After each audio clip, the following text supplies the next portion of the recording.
Blagoslovljen onaj koji dolazi u ime Gospodnje. Béni soit celui qui vient au nom du Seigneur. Béni le royaume de notre Père David qui vient.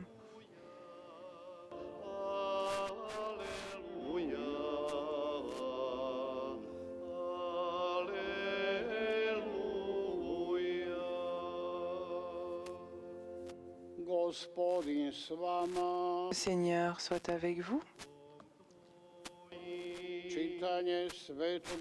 Lecture de l'Évangile de Jésus-Christ selon saint Matthieu.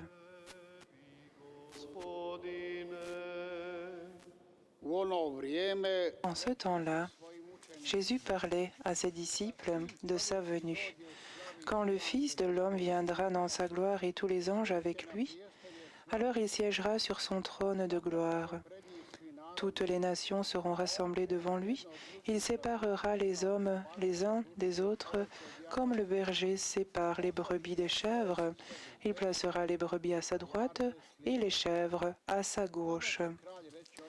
Alors le roi dira à ceux qui seront à sa droite, venez, les bénis de mon Père, recevez en héritage le royaume préparé pour vous depuis la création du monde, car j'avais faim et vous m'avez donné à manger, j'avais soif et vous m'avez donné à boire, j'étais un étranger, vous m'avez accueilli, j'étais nu et vous m'avez habillé, j'étais malade et vous m'avez visité, j'étais en prison et vous êtes venus jusqu'à moi. Alors les justes lui répondront, Seigneur, quand est-ce que nous t'avons vu? Tu avais donc faim et nous t'avons nourri, tu avais soif et nous t'avons donné à boire, tu étais un étranger et nous t'avons accueilli, tu étais nu et nous t'avons habillé, tu étais malade ou en prison, quand sommes-nous venus jusqu'à toi? Et le roi leur répondra, Amen, je vous le dis, chaque fois que vous l'avez fait à l'un de ces petits qui sont mes frères, c'est à moi que vous l'avez fait. Alors il dira à ceux qui seront à sa gauche, allez-vous-en loin de moi, maudits, dans le feu éternel préparé pour le démon et ses anges, car j'avais faim et vous ne m'avez pas donné à manger, j'avais soif et vous ne m'avez pas donné à boire, j'étais un étranger et vous ne m'avez pas accueilli, j'étais nu et vous ne m'avez pas habillé, j'étais malade et en prison et vous ne m'avez pas visité. Alors ils me répondront eux aussi, Seigneur, quand est-ce que nous t'avons vu avoir faim et soif, être nu, étranger, malade ou en prison, sans nous mettre à ton service? Il leur répondra, Amen, je vous le dis, chaque fois que vous ne l'avez pas fait à l'un de ces petits, à moi non plus, vous ne l'avez pas fait. Et ils s'en iront, ceux-ci, au châtiment éternel et les justes, à la vie éternelle. Acclamons la parole de Dieu.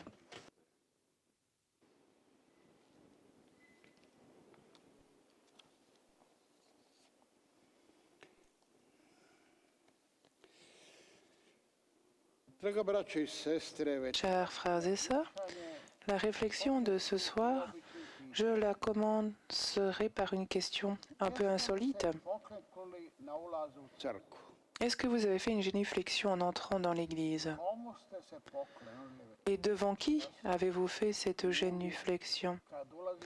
Ou devant qui le faites-vous chaque fois que vous entrez dans l'église? Dans l'histoire, on avait l'habitude de s'incliner devant les rois, devant les empereurs. Mais vous, soyez sans souci.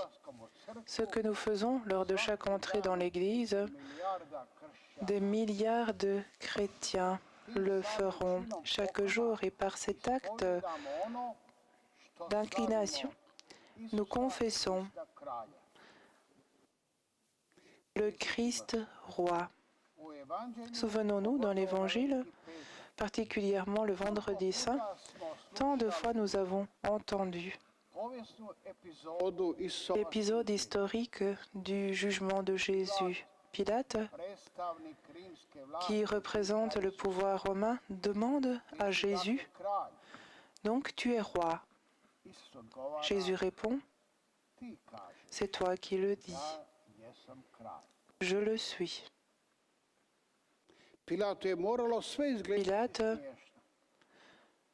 Pour Pilate, tout semblait certainement drôle. Il regarde devant lui Jésus attaché, couvert de plaies, de sang. On se moque de lui. Il est abandonné de tous, il est entouré d'une foule qui demande à ce qu'on le mette à mort, et lui dit de lui-même facilement, « Je suis roi ». Et Pilate a pensé certainement qu'il avait devant lui un fou, et il ne fallait pas le prendre au sérieux, et donc il le livre à la foule pour qu'il soit crucifié. Si aujourd'hui on réveillerait Pilate de sa tombe et qu'on le ferait se balader dans le monde, il serait certainement effrayé de voir dans chaque coin de la terre une croix sur laquelle lui a écrit l'inscription « Celui-ci est Jésus, le roi des Juifs ». Il s'est moqué en n'étant pas conscient que cette inscription pour des générations serait un signe de reconnaissance.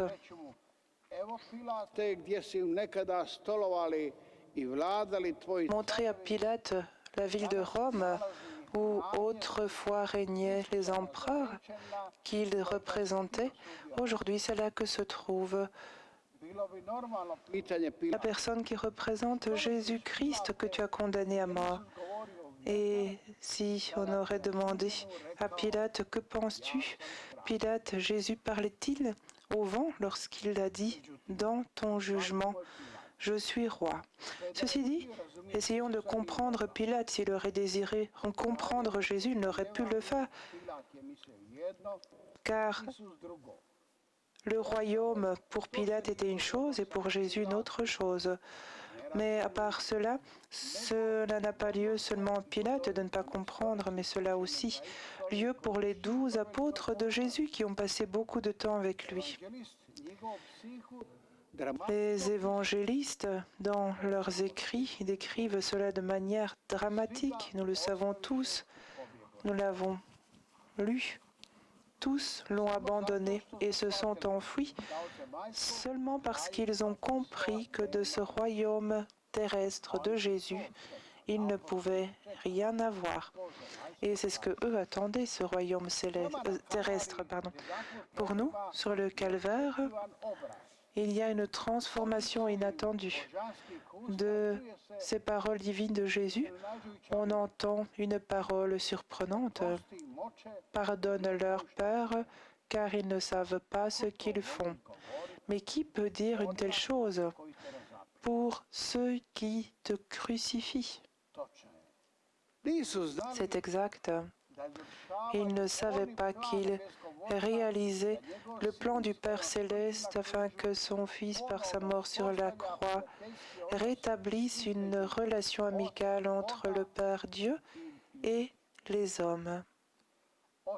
Ce que Jésus avait dit il y a longtemps se réalise quand il a dit « Quand je serai élevé sur la croix, j'attirerai tout à moi ». L'évangéliste, de manière dramatique, le décrit de manière parfaite. Le brigand demande à Jésus de l'accueillir dans son royaume, et lorsque Jésus rend l'âme, les autres se frappent la poitrine. Le royaume d'amour et de paix de Jésus se réalise. La croix n'est plus une malédiction, mais un signe d'espérance. Un de nos prêtres, et pas lui seul, ils sont nombreux, à avoir l'habitude de terminer les prières de la messe en disant « Par le Christ, notre Seigneur qui vit et règne ». Et il y a une grande discussion entre les théologiens par rapport au fait qu'il fallait dire « règne » ou « vit ». Et ce prêtre a dit, dans le terme croate « régner », cela inclut posséder et gouverner. Le mot gouverner ne fait allusion qu'à régner et pas posséder. Hérode, à qui?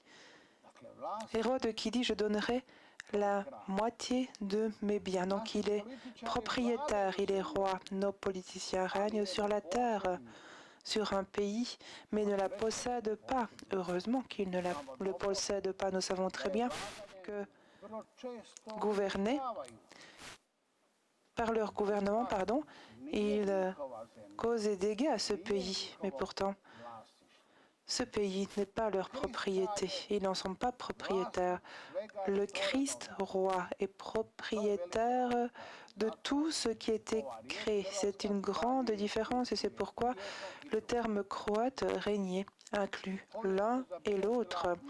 L'histoire a marqué beaucoup de royaumes. Vous qui avez été à l'école, vous savez très bien qu'avant le Christ, il y a eu des grands royaumes, le royaume perse, de Babylone, d'Égypte, d'Assyrie, de Grèce, après le Christ, romain, byzantin, franc, autrichien, allemand. Et aujourd'hui, il n'y a plus aucune trace de ces royaumes.